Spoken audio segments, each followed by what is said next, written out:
I'm afraid of people thinking I'm a bad person, or I'm afraid of people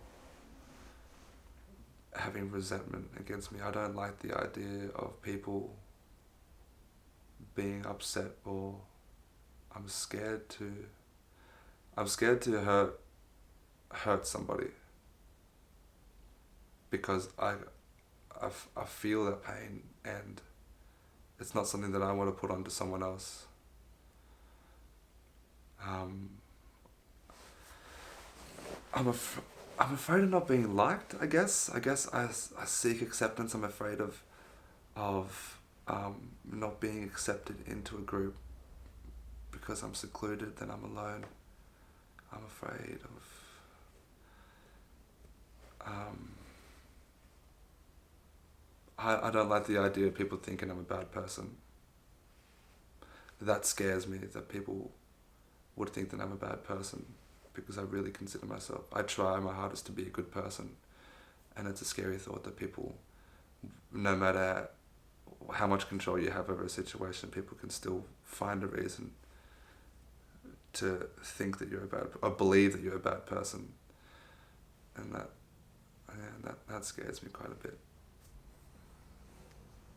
I sung in the Sydney Opera House in the choir when I was in primary school, and I was the only boy in the choir, and it was very interesting. We drove from our school, which is Northern Rivers, Northern New South Wales, down to Sydney, and so I'm in a bus just full of girls and just having the best time of my life because well, I was friends with a lot of them, and I had a crush on a few of them, and I was just in heaven almost, just like this is cool, this is cool. I'm what 10 years old, and then I'm just singing with all the pretty girls at school, and it was just like a week. We went down, sung in the Sydney Opera House.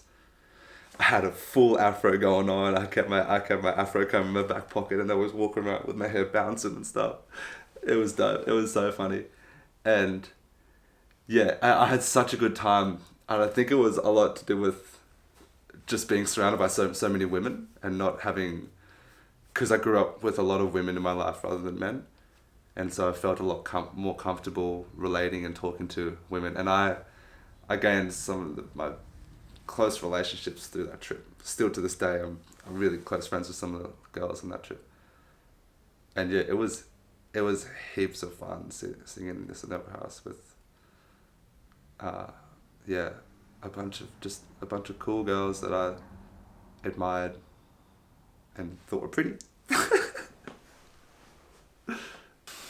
I think I would try to be less stubborn and more forgiving with some things, and maybe not expect so much.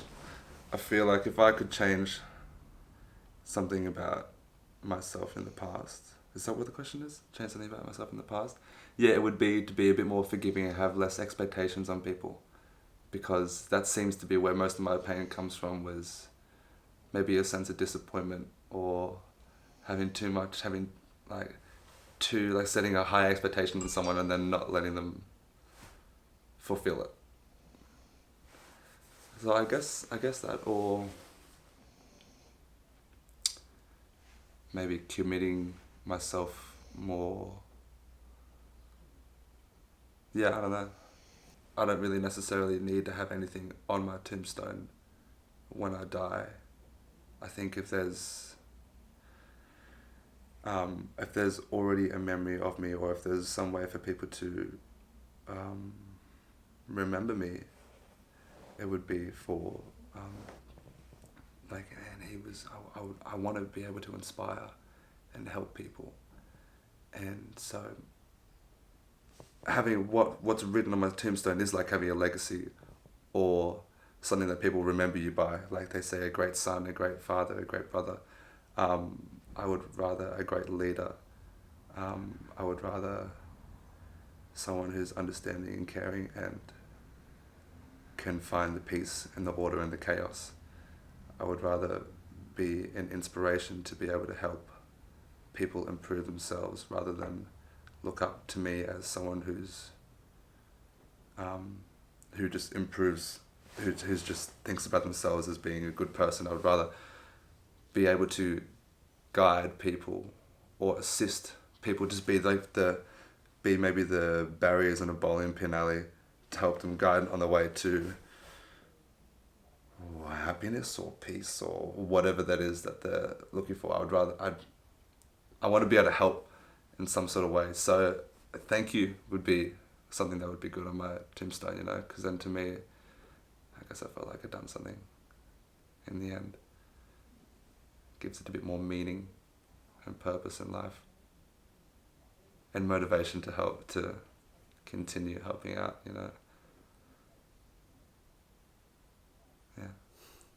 The ability to learn, I think I've spent a lot of time trying to figure out the best ways to learn, because I love learning and I love getting good at things. And to be able to get good at things, you need to be able to grow and learn. And if I can figure out the steps into learning, it opens everything up for me, from self-awareness to learning how to drive a forklift to everything in between, playing music to acting to fixing a car. There's certain things that you can relate to all of those things when it comes to learning, and I think that's something I'm not going to say I'm great at it, but I feel like I'm pretty good at figuring out how to do it. It seems to come down to timing, patterns, and options, and balance when learning. And I think if we can learn to do that, learn how to learn, life becomes a lot more fun. Love's a loaded word, man. Love can mean a lot of things, from a romantic love to a romance or something.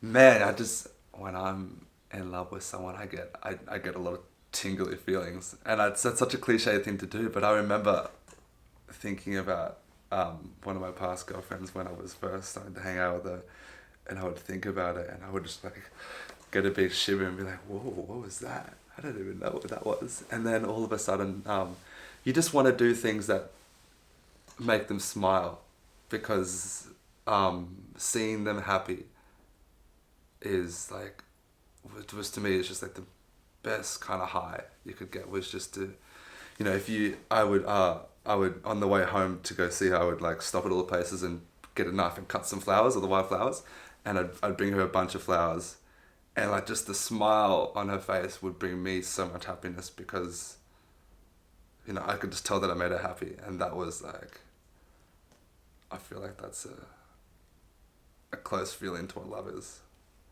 maybe. I'm 21 years old.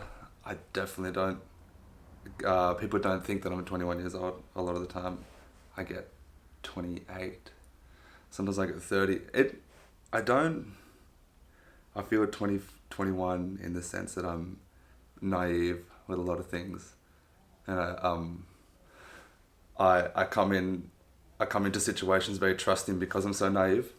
And I think, and I'm also around people that are a lot older than me that treat me equally, which makes me feel like I'm usually around their age. I mean, my stepdad is 60, but I don't feel like I'm 60. But, I've got friends in their 30s, and I don't feel like I'm younger than them or that they're older than me. It's just a very normal, I guess, equal position to be in, where they just treat me like I'm their age, instead of being talked down to like I'm 21 years old, like I'm a little naive 21-year-old, which I am.